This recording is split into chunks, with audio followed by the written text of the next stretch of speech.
So good morning mga ka-mindset, we are here for another vlog and welcome back to my channel!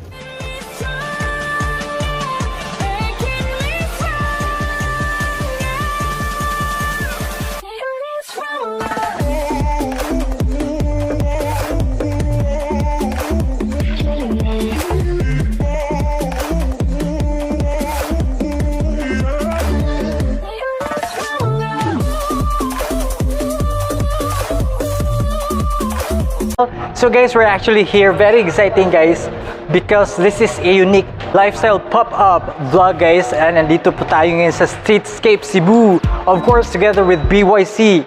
Ayun, kapangit guys, and also Sir Ayan Ventures. So guys, so we're actually here Magna second floor, and we will get to know more about the culture, the different styles of dresses and accessories and everything.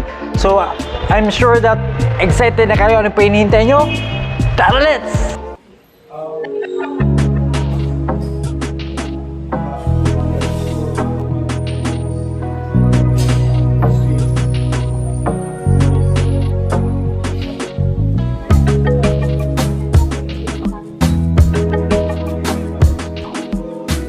Good morning, everyone. Good morning. Take your mask off according to the boss. Yes, ma'am. Okay, good morning, everyone. I would like to introduce a little bit Holicow and the Tatsulok exhibitors. This morning, this is my task. I was given this task, so I will comply. Now, Holicow advocacy. Our advocacy is sustainability, which is to upscale or recycle the things that we create. Second is authenticity, and this is in terms of how we respect the source of our products, no? The makers from the mountains, from the province, from wherever they come from. We respect this. We don't change radically, but we enhance whatever ethnic products that we deal with. And identity, as what Debbie says. We should know who we are and be proud of who we are, and we try to make do and make it better, and so that we can have a sense of dignity whenever we wear or use our own products. And of course, we partner with those who share the same passions as we have. First up, we have Valenciano of Balay Ni Atong. You might ask, ano man ang Balay Ni Atong? It's because he signs his creatives or his creations as Atong. So, Balay Ni Atong. Balay Ni Al, actually. So, being an accountant, just like our own Debbie Palaw, he is working with his hands, an artist, but at the same time, he has this sense of order and structure. So that when he did his works with the weavers of Ilocos, he says this should be documented. There should be documentation and archiving of the traditional arts and art forms.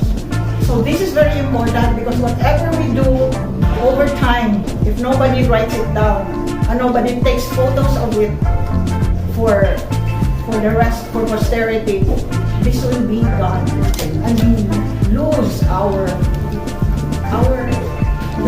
who we are, where we come from, and the reason why we do what we do and act as we do.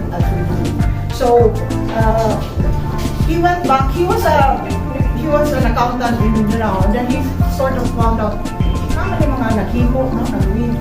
Kasi na-add ko din dito back to where he comes from, in Ilocos. So he was able to make do with abel. Abel is an Ilocano word for hand-woven cloth from a loom. So inabel is cloth woven from Ilocano loom, and he designs it with.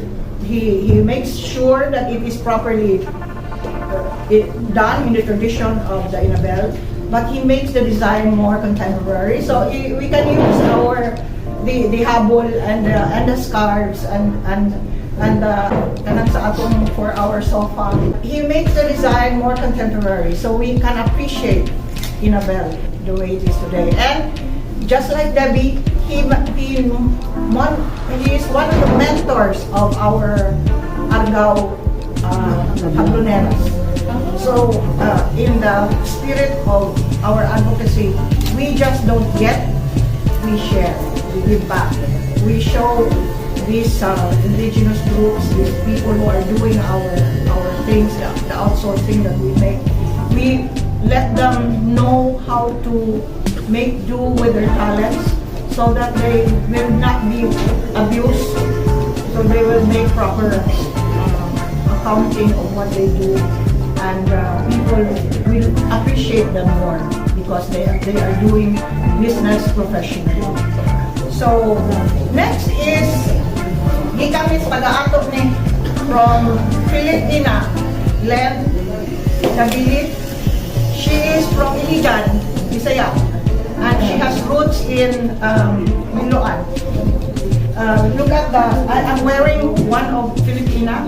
It's here at NLagdameo's hand-woven embroidery. Either is this partial, not partial?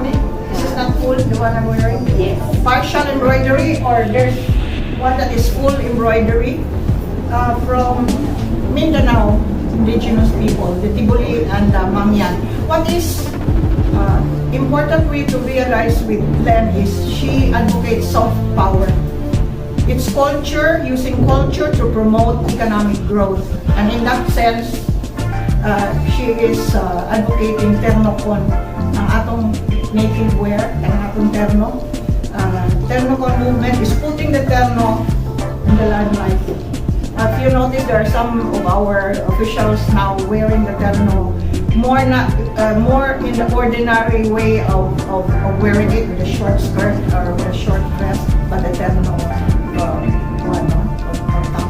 So if we wear our native, I think we're the only ones who are not wearing our native attire in the ordinary way of life. I think it's about time that we do, and that is one of Len's advocacy. Now, last is Natalia. Or Natalie Lagdameo. I'm wearing one of her creations. This is black coral, and she uses some gold and a little diamond, two diamonds at the sides. And she creates with her hands out of assorted metal scraps and antique heirloom broken things. Although she also restores genuine antiques. But she uses as what we say, we recycle and we upscale, and so she uses decadent brass and gold, and then inspired by the heirloom antiques that she is handling, and she comes up with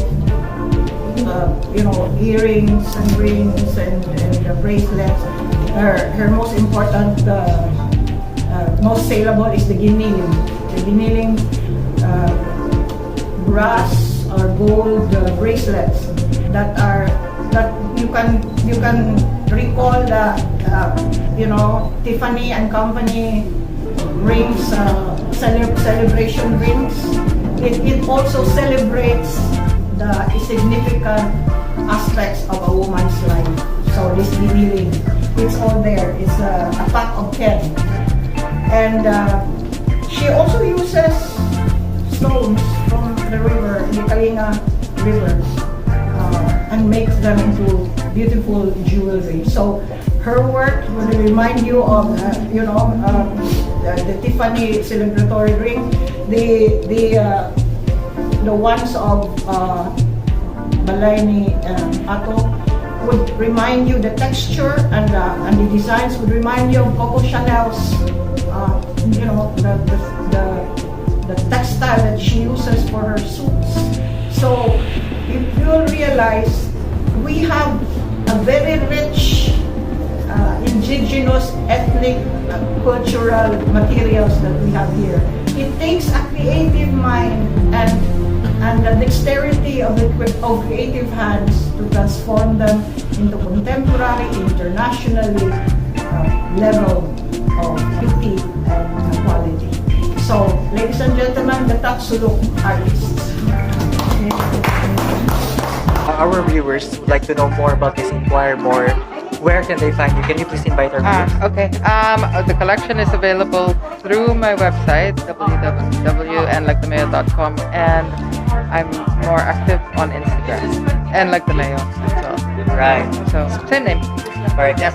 Guys, if you have any inquiries, I'll be putting the link on their Instagram and also Facebook page. I believe you Yes, also have yeah, Facebook. on our description box below. Yes. So, ma'am, thank you very much for your time. I appreciate your Thank you. time. Thank you.